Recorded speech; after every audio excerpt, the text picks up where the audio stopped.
This is a story about what these two teams mean to our state. And boy, has it been a long wait. 26 years for the Lady Wolfpack, 41 for the men. Whitberg, oh, that's a long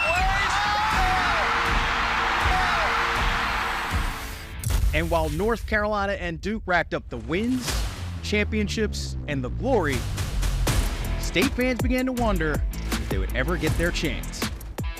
But something is different this year, thanks to this guy.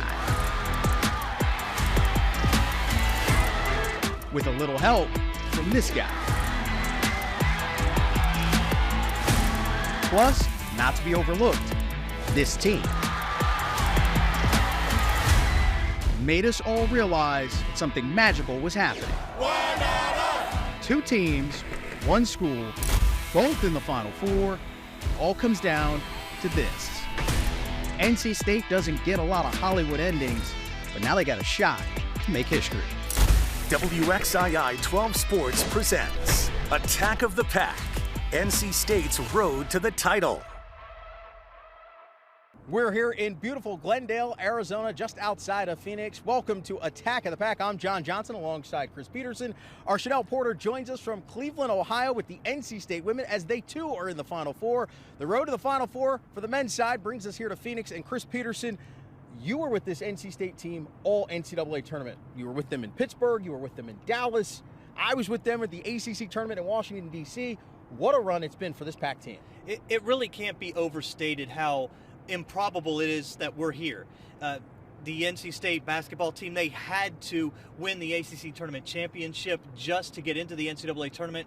And here we are 9 wins later, and they're playing in the Final Four. Yeah, and they're just 2 wins away from bringing home that national championship. We bring back Chanel Porter. Chanel, you were with this team all season long as well. You've seen them up close all year. The talent's always been there. What are your thoughts on this run as well for this Pac basketball team? John and Peterson, what a magical run this has been for the NC State team. You guys mentioned it, those 4 losses to end the regular season, but the talent really has always been here. If we look back to last season, this team made the NCAA tournament. That team had DJ Burns on it, as well as Casey Morsell. But also think about this as well. This team started the season 5-1 in ACC play, so it's not too far-fetched to see there was talent there. They just hadn't put it all together. Over the last 3 weeks, there hasn't been a better team in college basketball. The Pac became the first team in ACC history to start the tournament on a Tuesday and win the entire thing. Those 5 wins in Washington, D.C. have now turned into 9 straight victories. Those 9 wins have also led the Pac to their first men's Final Four appearance in 41 years. You have to go back to 1983 when Jim Valvano was roaming the sidelines for the Wolfpack.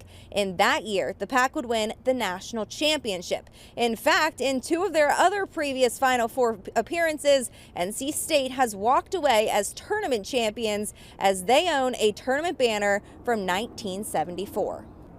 Guys, NC State has been such a historic program in the ACC for a very long time. That Wolfpack pride has always been out there. It just so happens it is all coming together this season. Our Chanel Porter breaking it down scientifically, and Chris, she's absolutely right. This program means not only a lot to the ACC, but to college basketball as a whole. It certainly does, and Chanel mentioned how long it had been with the NCAA tournament, but it's been 37 years since they won an ACC tournament championship. The Pac came into the ACC tournament with a 17-14 record. As a 10 seed playing on the first day, they were certainly going to miss the tournament, as no team in history had gone from playing on day 1 on a Tuesday to ACC tournament champs. That is, until this Wolfpack team put together a run that we've never seen before. Kevin Keats spoke about it recently when the team went to Washington, D.C. They talked about just winning Washington. They've broken their season into small segments, and it's helped them navigate what has essentially been 9 straight elimination games for the team. Yeah, and that run, as you mentioned, it's been a long time coming for this Pac men's basketball team. Prior to this season's title, State hadn't won the ACC tournament since 1987, and when you look at that in the context, it's a bit shocking when you consider that NC State owns the 3rd most ACC tournament titles in conference history with 11. They only trail Duke in North Carolina for conference tournament titles. And you can't deny the run that NC State has been on here, and it's carried over into the NCAA tournament after being bounced in the first round out in Denver. Peterson, you and I were with the team last year when that happened. The Pack have strung together 4 wins in a row, and they've looked every bit the part as one of the best teams in the entire country during this run.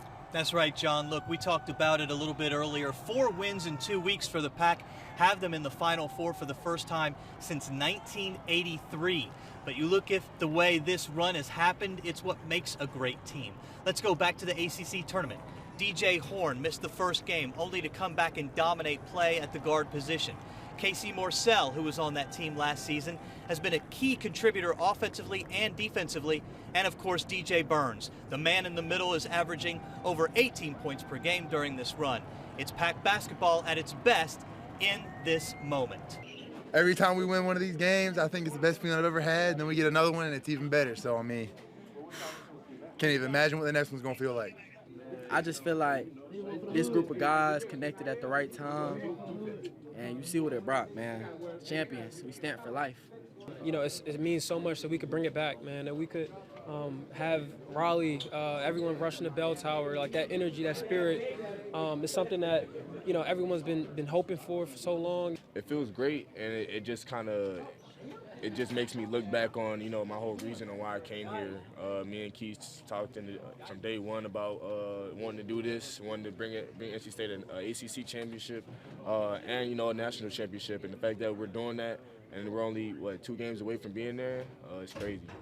And Peterson, you mentioned it, the play of DJ Burns has been stellar for this NC State basketball team. He's been arguably one of the best players in the entire country during this NCAA tournament run, averaging over 18 points per game, as you mentioned. He's grabbing rebounds, he's making block shots, he's been all over the floor, and it's been that way his entire life. We actually had a chance to catch up with DJ's parents earlier in the week, and they had a lot to say about their son that they love so much.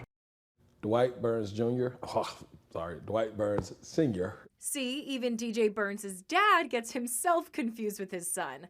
While their resemblance is a common comment coming out of the men's NCAA tournament, Dwight Sr. says the sweet smile we've all come to know and love from the NC State player comes from Mom, Tequila. I wish he got it from me. It's contagious. That's why when I met her, been with her for over 25 years now. You can feel the love between these two and the whole Burns family, beyond excited to support DJ as he heads into the Final Four, just as they have been his whole life. You're at the home of Dwight Keith Burns Jr., where every day is a day that he picks up a basketball. Mom was his first coach. Show us a little dunk or two, DJ. 10 years old. Sky was just been the limit from there. Yeah. At a very young age. And his talents weren't limited to being tall or playing basketball either. I call him our little Renaissance man because he's had his hand in a lot of musical productions and just loved music. And he even put in the practice back then. Yeah, they wouldn't be his parents if they didn't offer up one embarrassing home video and reflect on his growth since then. He got his first offer in the 8th grade, and from there, he was pretty highly recruited. We allowed him to go to Tennessee. It would have been his 12th grade year. You just graduated. Tennessee. Whoa. There were just some things he needed to work on. He didn't play a game during that redshirt first season and ended up transferring to Winthrop University in his hometown. When he didn't get the chance to play that year, it kind of disappointed. Altered who DJ was at that point. But they say that's where he developed his work ethic. We saw the competitiveness, not just on the court, but in the classroom. Big South Freshman of the Year, Cal Macy, Freshman All-American. He had honors in that 2nd year, and then the 3rd year, he ended up being the Big South Player of the Year. DJ's parents say his path to NC State and now national success reflects how they raised him. We've been talking, I would say, since DJ was 12 and Nadia was 9 maybe. Trust the process. At this point, now it's time to complete the process. And we all get to watch, some of us on TV, for these two on the sidelines. Just simply amazing. That's the best way I can describe it. Simply amazing. Unbelievable. We ended our chat with some parting parents' advice. I'm proud of you, son. Do your best. Yeah. But stay out of foul trouble. For WXII, I'm Jackie Pascal. Oh, you heard it there from the Burns family. Quite proud of their son as that NC State men's basketball team is here in Glendale, Arizona for the Final Four, but so are the NC State women. They're in Cleveland, Ohio as they look for their first ever national championship. Chanel Porter will join us with all the action from Cleveland and the NC State women's basketball team coming up after the break. Everywhere I go, all people are talking about is the game. You hear about it in classes, you hear about it as you're walking to class, you hear about it. We were just in a dining hall. Like, everywhere, all you can talk about is the men's and women's basketball. Like, it's absolutely insane. It's not real. I can't believe both of our teams are in the Final Four. Honestly, it's been super fun to watch all my family who are Carolina and Duke fans continue to lose to us. It's been super fun.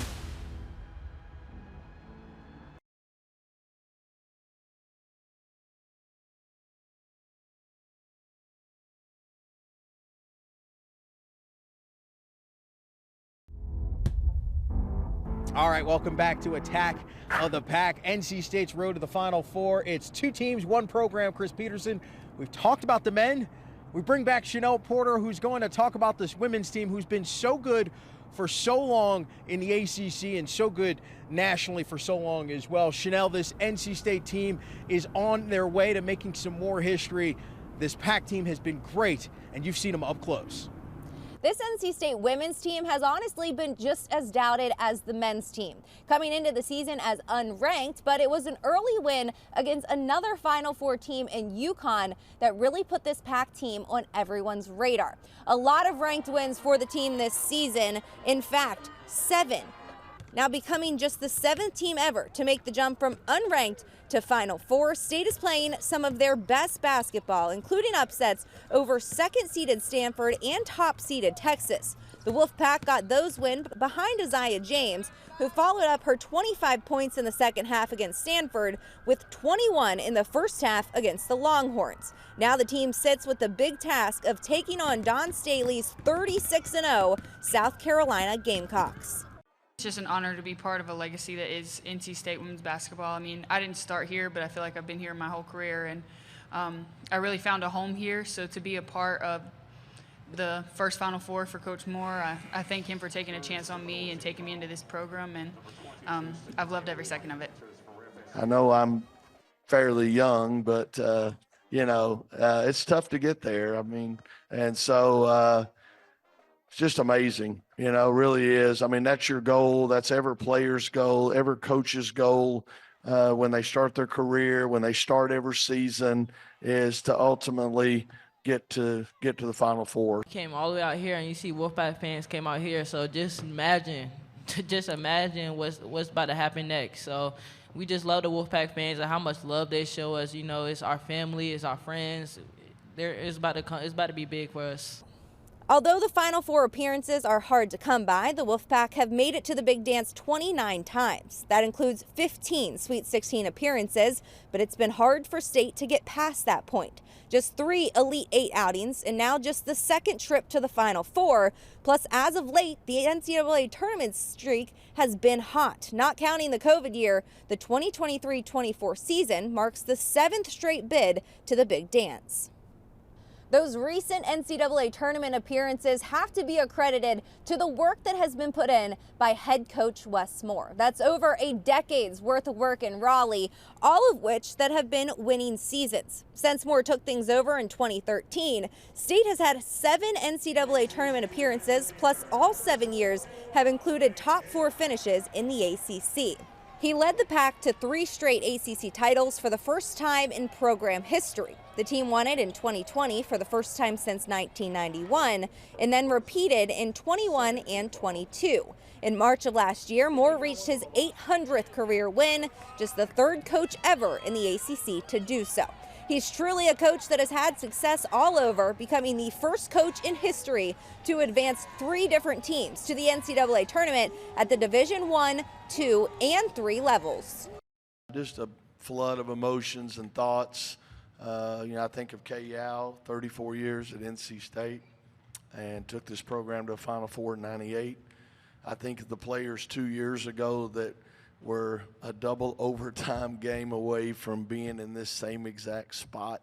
So I think of them, and then I think of these players again, overcoming all the doubts and questions and just, Final Four, y'all. I mean, this is my 35th year as a head coach, and it's amazing.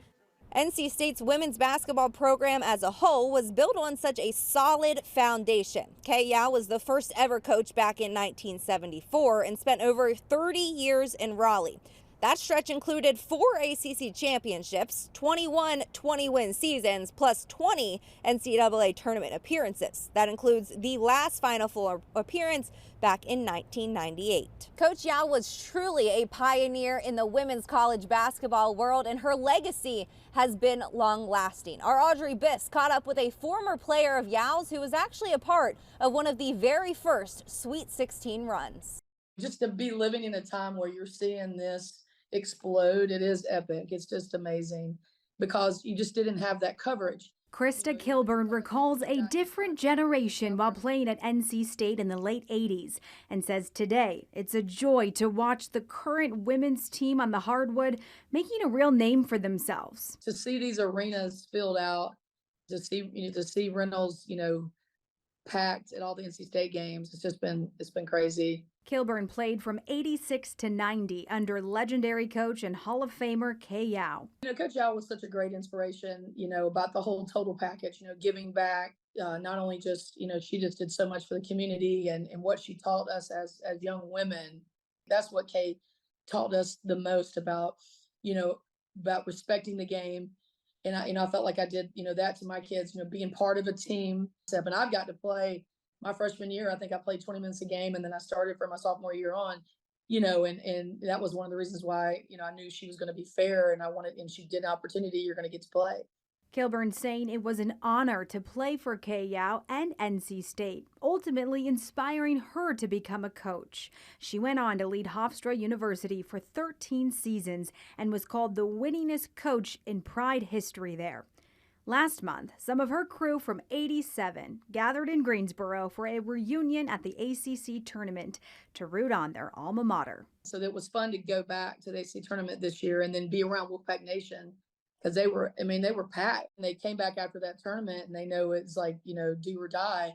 And they've just been playing great, and they've just been playing, out of their mind. Kilburn says the women's team has shown an extreme amount of resilience and is hopeful it will continue. Soak in the moment of way women's basketball is right now, because they don't realize, and I'm sure they get told, but when you're living in it, that this didn't happen. Now they're living in a decade here, in a time period here where, that you're getting this coverage, you're getting this, this moment. So I soak it up and live in the moment. I'm sure Wes is going to tell them that, because you have nothing to lose, and South Carolina has everything, has everything to lose. So.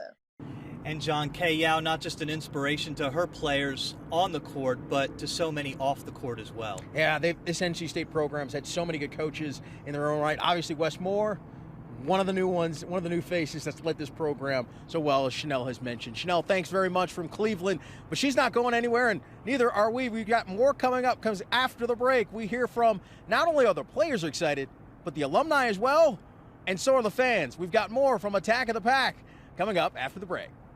They taught me what love means.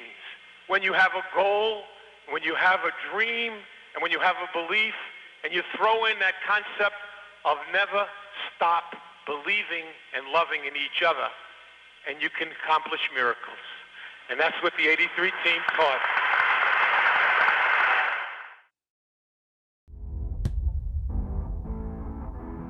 All right, welcome back to Attack of the Pack, where the NC State programs, both men and women, look for that national championship. The women's side looking for their first, the men looking for their first since 1983.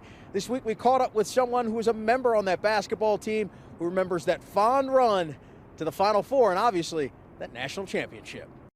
Derek Wittenberg's presence looms large. Even at age 63, he still looks like he might be able to lace it up at least once more for NC State. Now, while this Pac team is on its journey to the Final Four, Wittenberg was part of NC State's last run to the Final Four and its national championship in 1983. This is what the college experience is about, and I'm glad we had an opportunity to start it off with the 74 team that won the national championship. Obviously, they was a great team, and then we had the magical run 41 years ago, and now these guys are having a magical run, winning 5 in a row to win the ACC championship, and now another 4 in a row to go to the Final Four. I can't be more proud of Coach Keach and his staff, and these guys believed in themselves. It is their time, it's their run. I'm excited for them, happy for them, and I will be in Phoenix to cheer them on.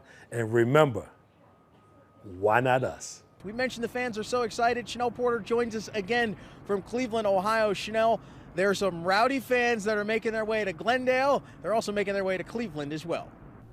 Well, it's certainly a great time to be a Wolfpack fan. We've seen it all around in Cleveland, Phoenix, and all throughout these NCAA tournament runs, but especially in Raleigh, where the whole town has been painted red. Our Kelly Kendall has more on Wolfpack Nation ahead of the big games.